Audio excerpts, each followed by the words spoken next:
শুরু করছি রবীন্দ্রনাথ ঠাকুরের লেখা ছোট গল্প ছুটি। বালক থেকে সর্দার ফটিক চক্রবর্তীর মাথায় চট করিয়া একটা নূতন ভাবোদয় হইল। নদীর ধারে একটা প্রকাণ্ড শাল কাষ্ঠ মাস্তুলে রূপান্তরিত হইবার প্রতীক্ষায় পড়িয়াছিল। স্থির হইল সেটা সকলে মিলিয়া গড়াইয়া লইয়া যাইবে।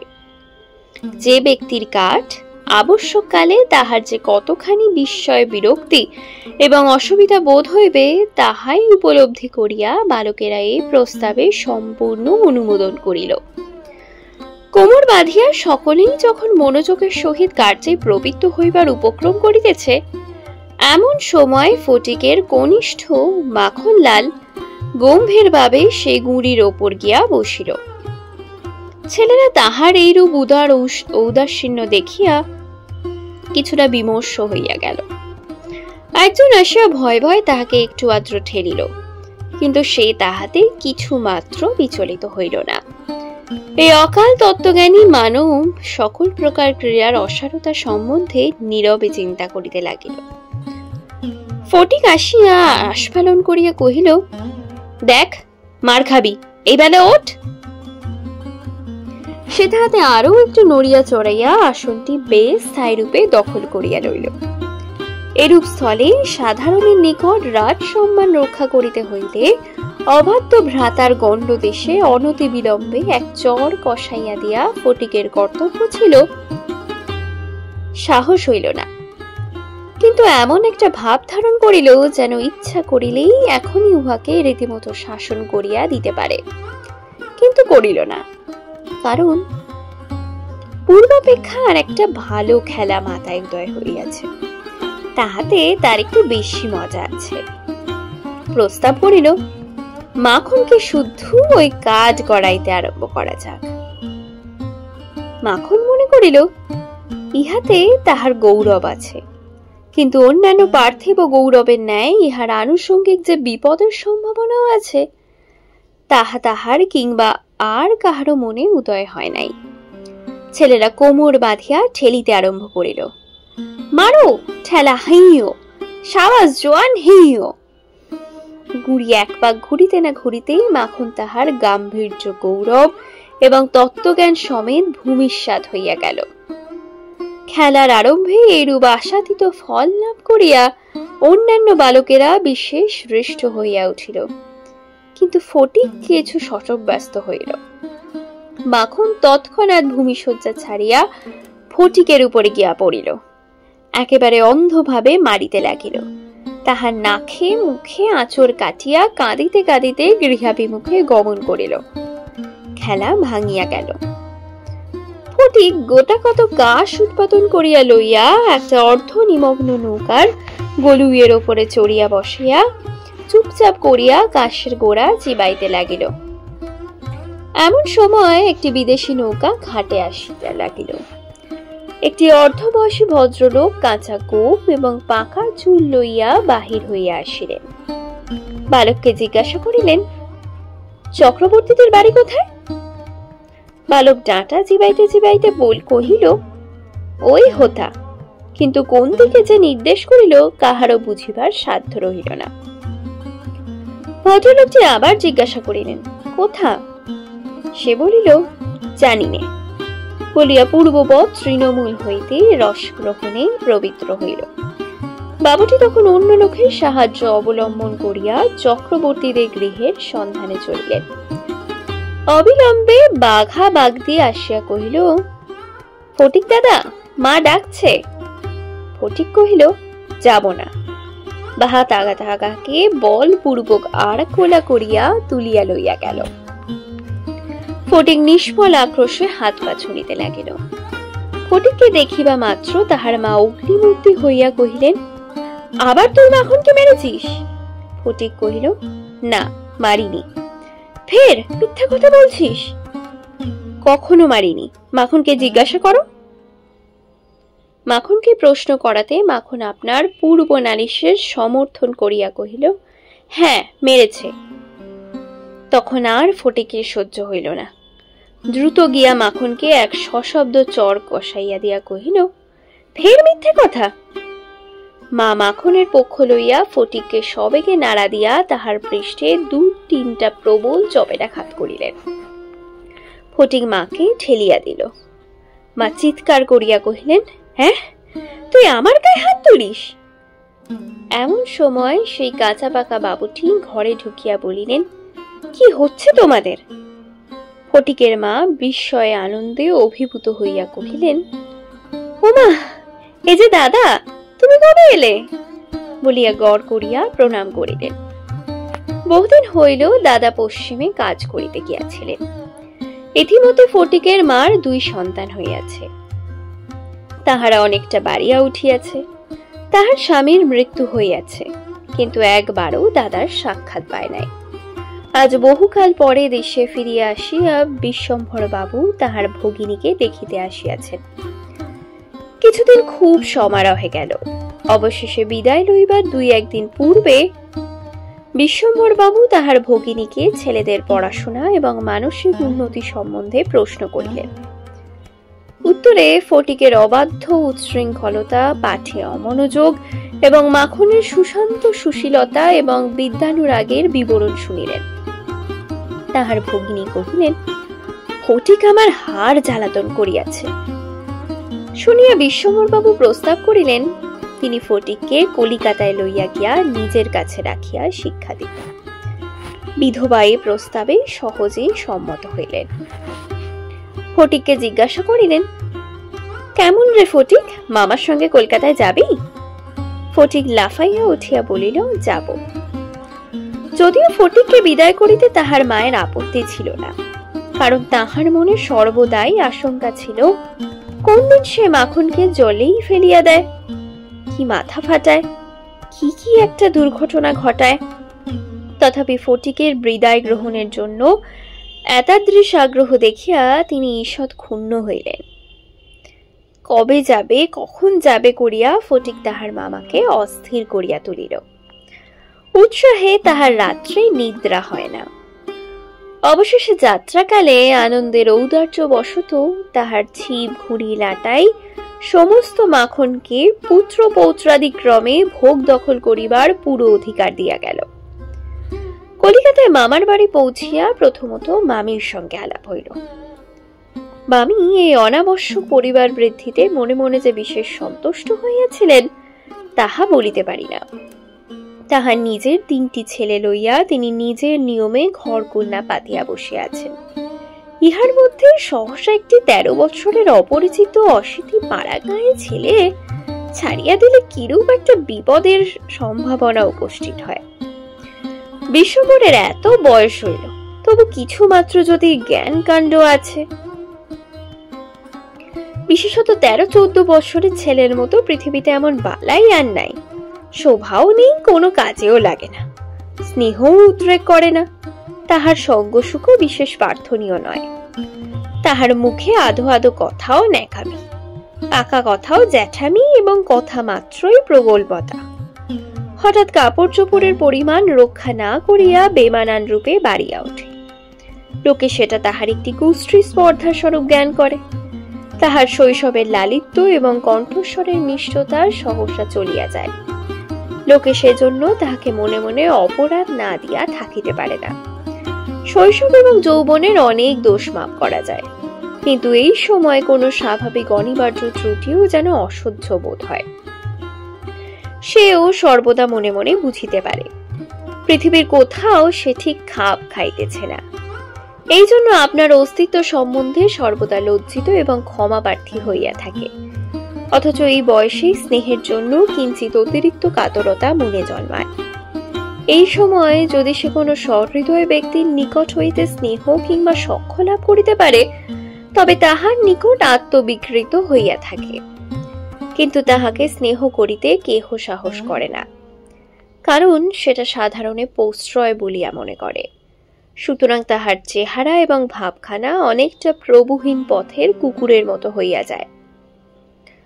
অতএব এমন অবস্থায় মাতৃভবন ছাড়া আর কোনো অপরিচিত স্থান বালকের পক্ষে নরক। চারিদিকে স্নেহশূন্য বিরাগ তাহাকে পদে পদে কাঁটার মতো বিধে। এই বয়সে সাধারণত নারী জাতিকে কোনো এক শ্রেষ্ঠ স্বর্গলোকের দুর্লভ জীব বলিয়া মনে ধারণা হইতে আরম্ভ হয়। অতএব তাহাদের নিকট হইতে উপেক্ষা অত্যন্ত দুঃসহ বোধ হয়।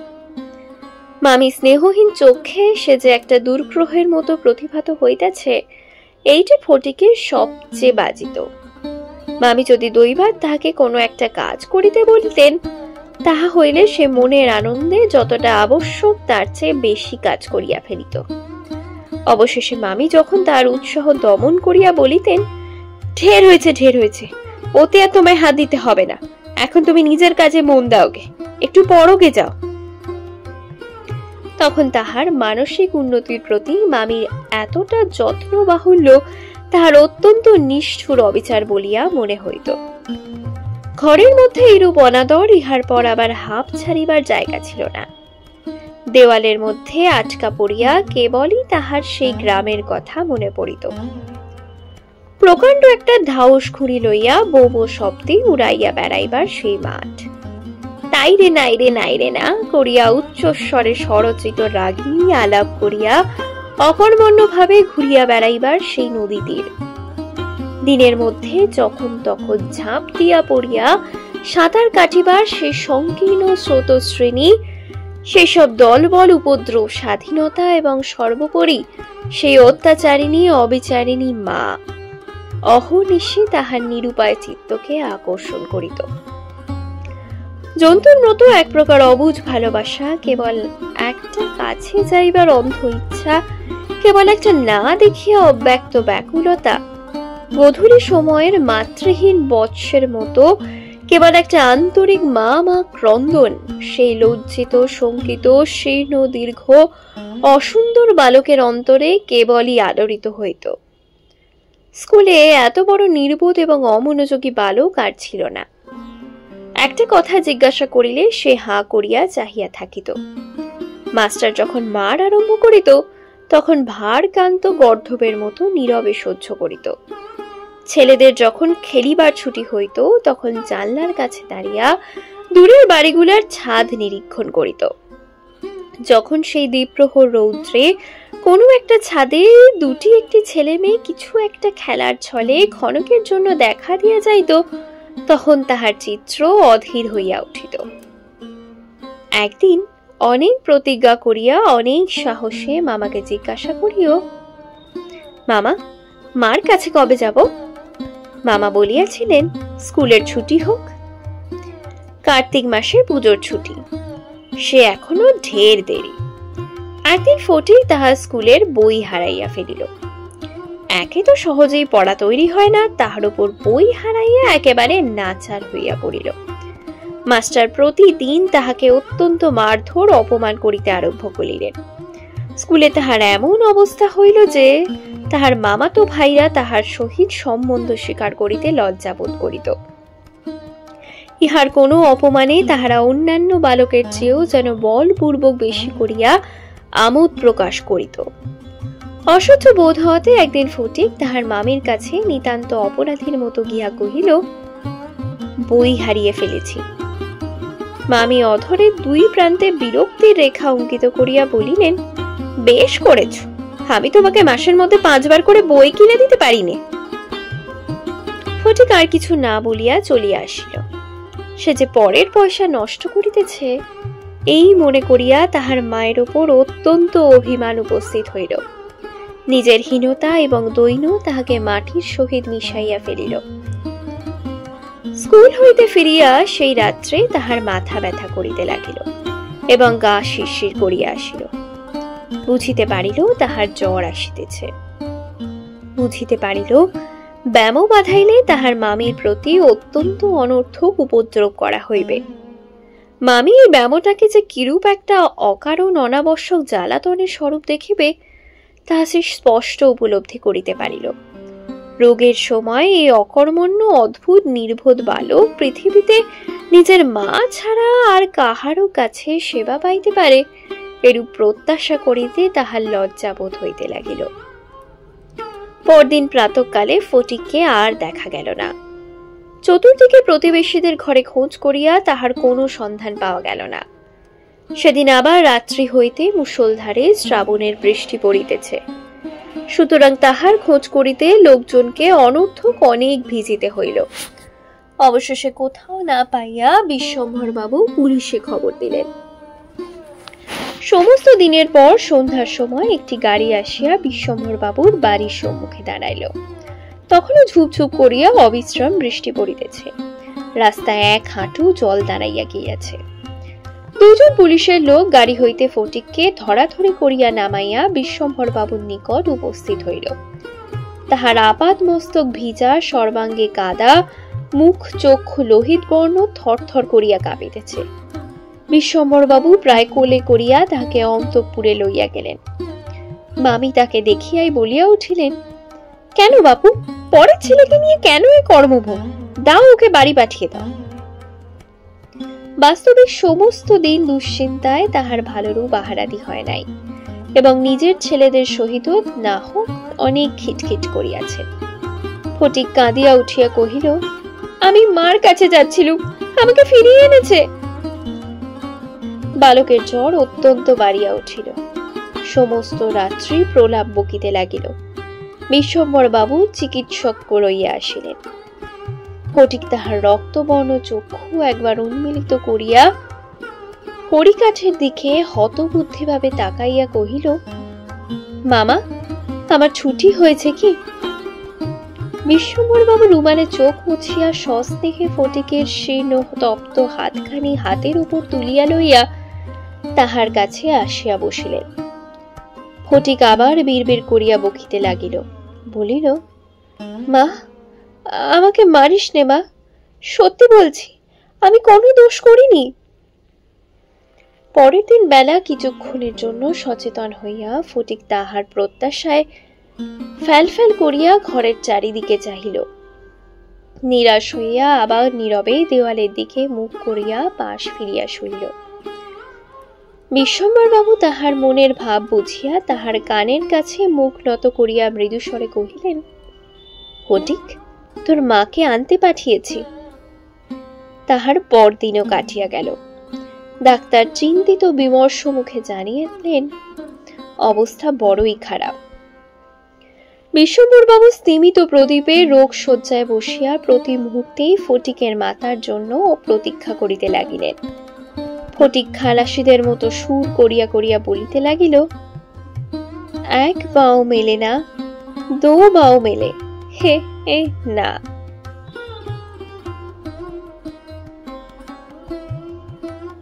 কলিকাতায় আসিবার সময় কতকটা রাস্তা স্টিমারে আসিতে হইয়াছিল।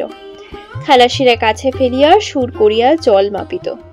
ফটিক প্রলাপেই তাহাদেরই অনুকরণে করুণ স্বরে জল মাপিতেছে, এবং যে অকুল সমুদ্রে যাত্রা করিতেছে, বালক রশি ফেলিয়া কোথাও তাহার তল পাইতেছে না। এমন সময় ফটিকের মাথা ঝড়ের মতো ঘরে প্রবেশ করিয়াই উচ্চ কলরবে শোক করিতে লাগিলেন। বিশ্বম্ভর বহু কষ্টে তার শোকোচ্ছ্বাস নিবৃত করিলে।